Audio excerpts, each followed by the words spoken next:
The Great Basin Desert in western Utah is a landscape defined by its profound silence.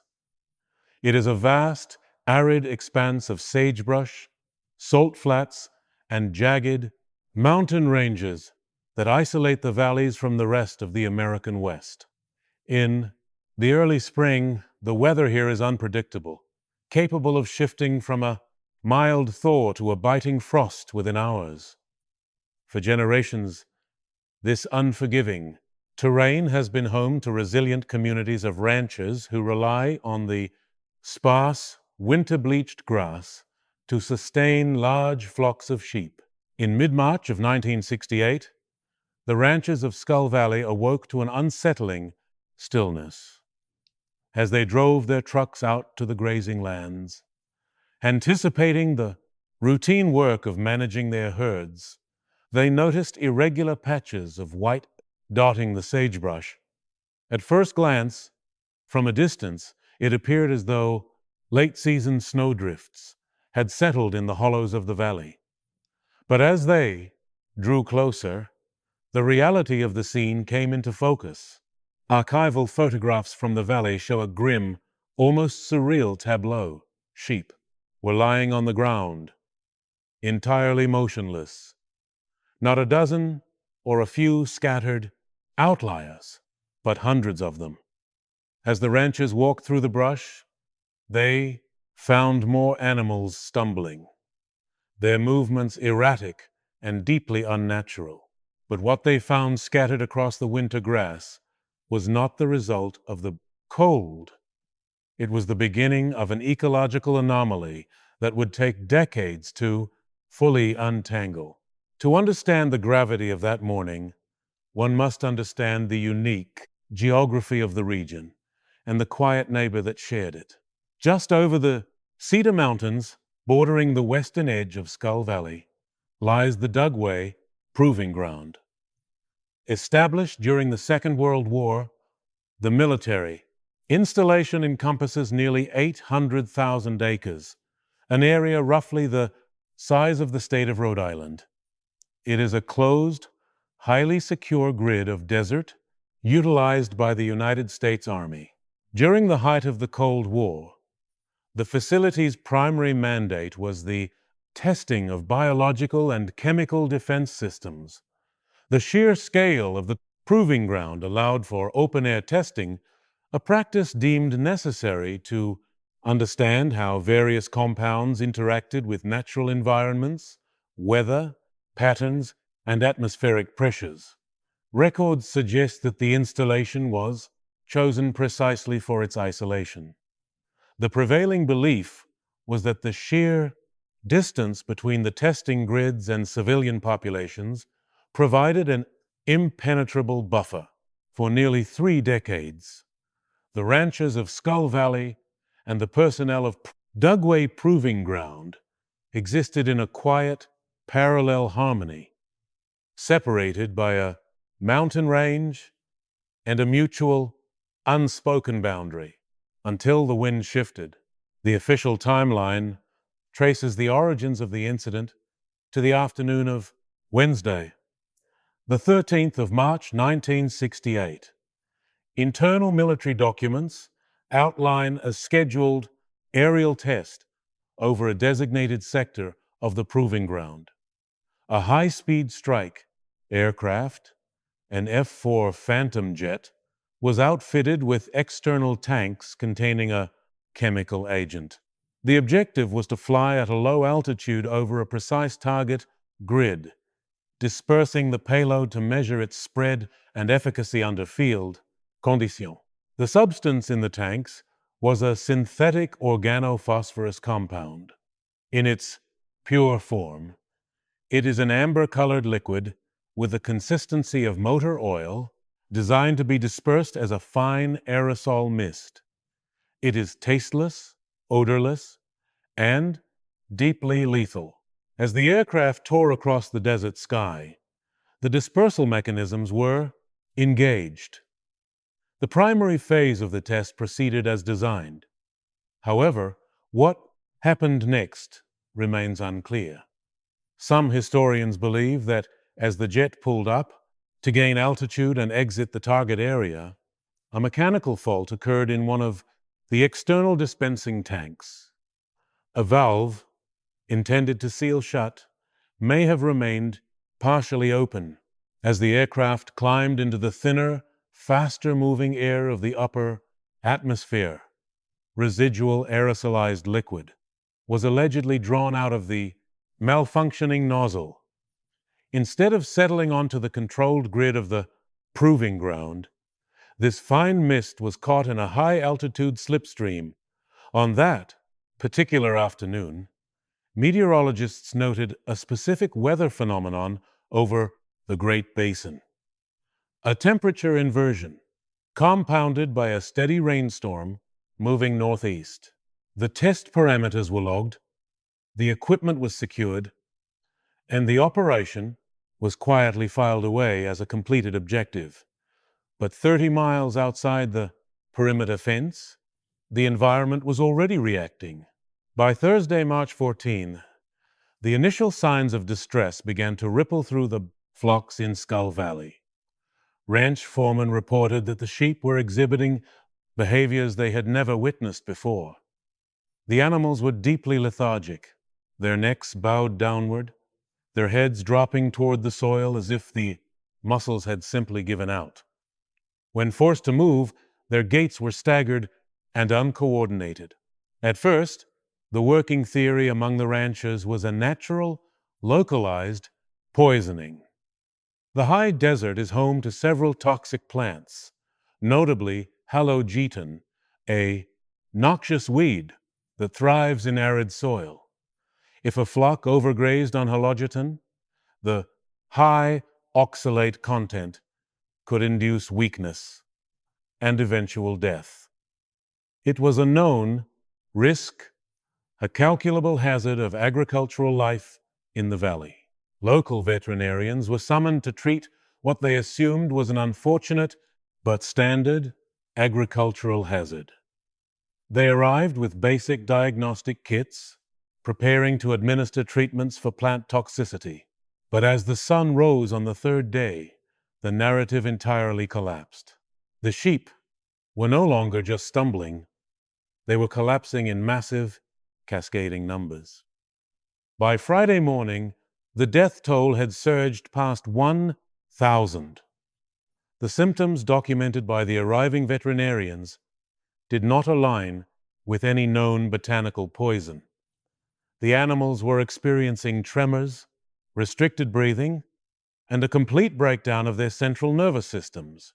Furthermore, the geographical spread of the dying flocks defied logic. The deaths were not isolated to a single herd that might have grazed in a bad patch of weeds. They were spread across an area spanning nearly 20 miles. And that's when things began to shift. The scale of the event became too massive to contain within the valley. Word reached the state capital, and shortly after, federal agricultural agencies were notified. Within 48 hours, the isolated grazing lands of Skull Valley had been transformed into an open-air diagnostic laboratory. Convoys of vehicles navigated the dirt roads, carrying toxicologists from the University of Utah, officials from the state's Department of Agriculture, and independent ecologists. Archival photographs from these few days capture a surreal juxtaposition. Men wearing sharp, dark suits and overcoats standing knee-deep in the desert brush, surrounded by a sprawling sea of white fleece.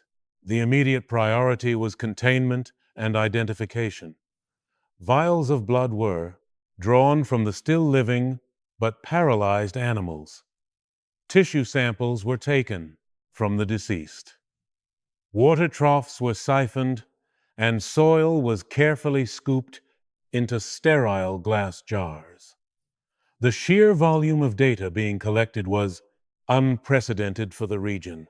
But as the first autopsies began, pathologists encountered a biological contradiction that defied explanation. In any widespread environmental contamination, whether a waterborne pathogen or an airborne toxin, the effects are rarely confined to a single species. An entire ecosystem typically bears the weight of the exposure. Yet, as investigators surveyed the valley, they realized that the cattle sharing the exact same pastures were standing upright, calmly chewing their cud. The horses ridden by the ranches showed no signs of respiratory distress. The ranch dogs that ran through the affected brush were perfectly healthy. And crucially, the humans who had been living and working in the valley throughout the week reported no unusual symptoms. If a poison had swept through the valley, why was it selectively erasing only the sheep? This specific anomaly deepened the investigation, forcing scientists to look beyond standard agricultural hazards. Laboratory technicians worked through the night, running complex biochemical assays on the sheep's blood. When the results finally materialized, they provided a stark and terrifying clarity. The animals were not suffering from a pathogen or a botanical poison. Their blood showed a massive, near total depletion of cholinesterase, a crucial enzyme responsible for regulating the central nervous system. When cholinesterase is suppressed, nerve impulses fire uncontrollably, leading to muscle tremors, paralysis, and eventual asphyxiation. In the scientific community, cholinesterase inhibitors are closely associated with two things: highly concentrated agricultural pesticides and weapons-grade nerve agents. And that is when the focus of the investigation quietly turned toward the western horizon, over the Cedar Mountains, to the perimeter of the Dugway proving ground. Given the proximity of the military installation, civilian scientists naturally sought out the Army's cooperation. Almost simultaneously, personnel from Dugway began appearing in the valley. They arrived in olive-drab vehicles, dressed in military fatigues, and began taking their own parallel environmental samples. The dynamic between the civilian researchers and the military personnel was outwardly cooperative, but historical accounts from those present suggest a profound underlying tension. The military initially released brief statements acknowledging that routine testing of chemical defense systems had occurred at Dugway.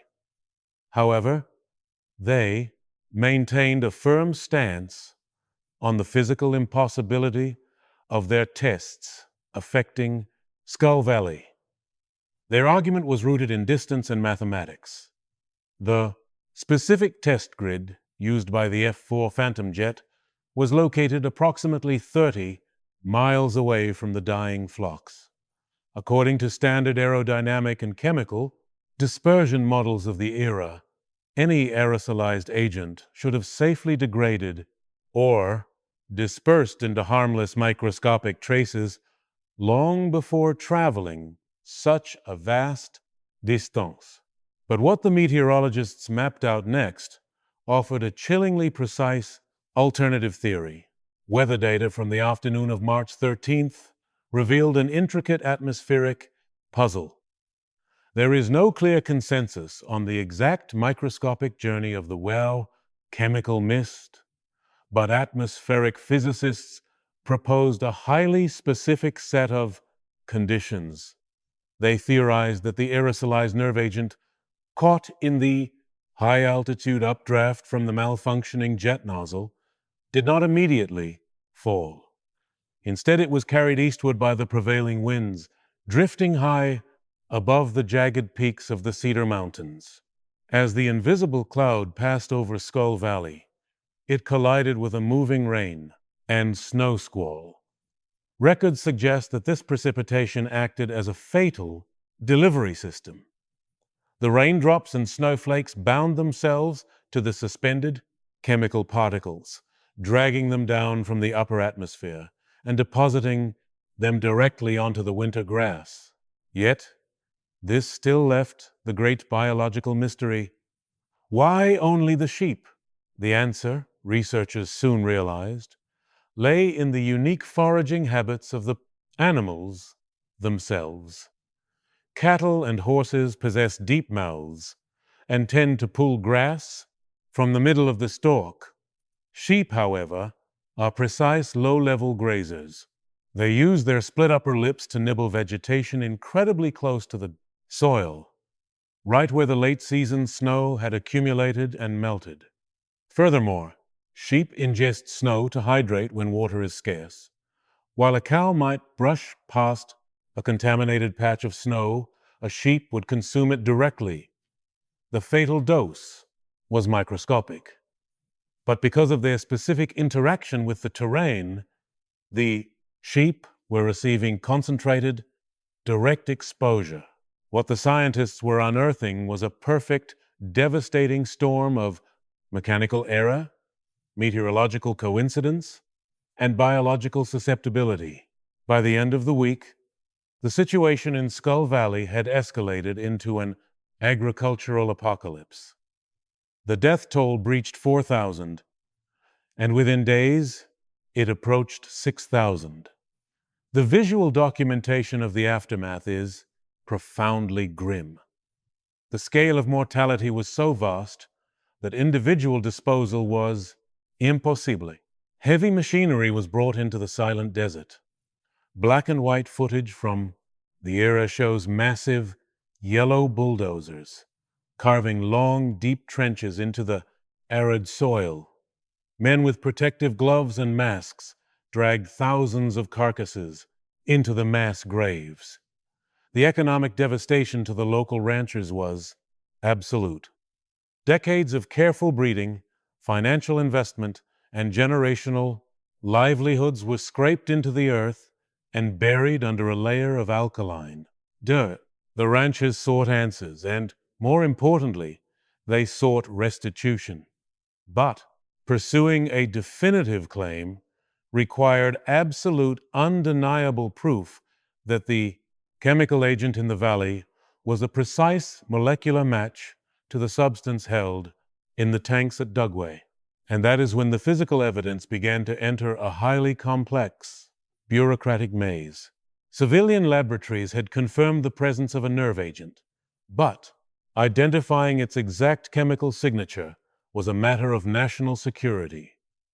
The test parameters of the specific agent, a compound known in military classifications as VX, were highly classified. Civilian scientists were attempting to match a puzzle piece to a picture they were not legally permitted. So see, as the pressure from the Utah state government and the national media intensified, the Pentagon found itself in an untenable position. The evidence on the ground in Skull Valley was a biological mirror of the classified activities occurring behind the fences of Dugway. By late March, a high-level investigative team from the Pentagon was dispatched to Utah. Publicly, the military maintained a stance of cautious neutrality. They stated that they were conducting thorough review of all procedures, but stopped short of admitting a direct causal link. Privately, however, internal memos, some of which would only surface decades, later showed a frantic attempt to understand how a controlled test had spiraled so catastrophically out of bounds. The turning point came when an independent researcher from the University of Great, Utah, working with samples of the valley's vegetation, identified trace amounts of a specific chemical stabilizer. This stabilizer was not found in common pesticides. It was a signature component used to extend the shelf life of military-grade organophosphates. When confronted with this forensic reality, the narrative shifted from if the military was involved to how it had occurred. In April of 1968, a formal report was presented to the Senate. The testimony was clinical and restrained, but the implications were staggering. It was revealed that the F-4 Phantom had indeed carried 320 gallons of VX nerve agent. It was confirmed that a significant portion of that agent, approximately 20 gallons, had been released at a high altitude due to the malfunctioning valve. But that wasn't the strangest part of the official response. Even as the military began the process of settling claims, with the ranchers eventually paying out nearly $1 million in compensation, they never technically issued a formal admission of legal liability. The payments were categorized as a gesture of goodwill to maintain local relations rather than a settlement for negligence. What happened next remains a subject of intense scrutiny for historians of the Cold War. As the immediate crisis faded from the headlines, the technical specifics of the Skull Valley incident began to disappear from the public record. The precise flight logs, the telemetry of the chemical dispersal, and the internal autopsy reports of the sheep were quietly moved into classified annexes. The military test parameters were effectively sealed, cited as sensitive technical data that could provide adversaries with insights into the behavior and efficacy of American chemical weapons. The silence that followed was not just bureaucratic, it was legislative. The tragedy in Skull Valley became the catalyst for one of the most significant shifts in American military policy of the 20th century. In 1969, President Richard Nixon, facing immense public and international pressure, issued a sweeping executive order. He announced a moratorium on the open-air testing of biological and chemical agents on American soil. The era of the unrestricted grid was over. The gates of Dugway and other similar facilities were pulled tighter, and the tests moved from the open desert into pressurized, high-containment laboratories. Decades have passed since the bulldozers finished their work in the high desert. Today, if you drive through Skull Valley, there are no monuments to what occurred in the spring of 1968. The sagebrush has grown back over the long, rectangular depressions in the earth where the flocks were buried. The ranching families that remained have largely moved on, their stories fading into the broader history of the American West. Modern re-examinations of the incident, aided by partially declassified documents released in the 1990s, suggest that the sheep kill was even closer to a human catastrophe than was reported at the time. Some atmospheric models indicate that if the wind had shifted just a few more degrees to the north, the aerosolized mist could have reached the outskirts of Salt Lake City, home to hundreds of thousands of people. What remains is a landscape of profound, unsettling beauty. The Dugway Proving Ground still exists, its vast perimeter marked by signs that warn of restricted access and invisible hazards. It remains an active site for the development of defense systems against the very agents that once drifted over the mountains. The records suggest that we may never have the full technical picture of that afternoon in March, the exact wind speeds, the precise malfunction of the F-4's tank, or the full extent of the biological data collected by the Army's secret teams. Those details remain locked in archives that are shielded by time and the enduring requirements of national security. The story of Skull Valley is not a story of a hidden conspiracy, but a story of the limits of control. It is a reminder that in the effort to master the environment for the sake of defense, the environment itself remains an unpredictable and indifferent force. The silence of the Great Basin Desert is heavy with the memory of those 6,000 lives lost to a mist that no one saw. and a test that was never supposed to leave the grid. In the end, the desert keeps its secrets, and the sheep of Skull Valley remain a quiet footnote in the long, complicated shadow of the Cold War.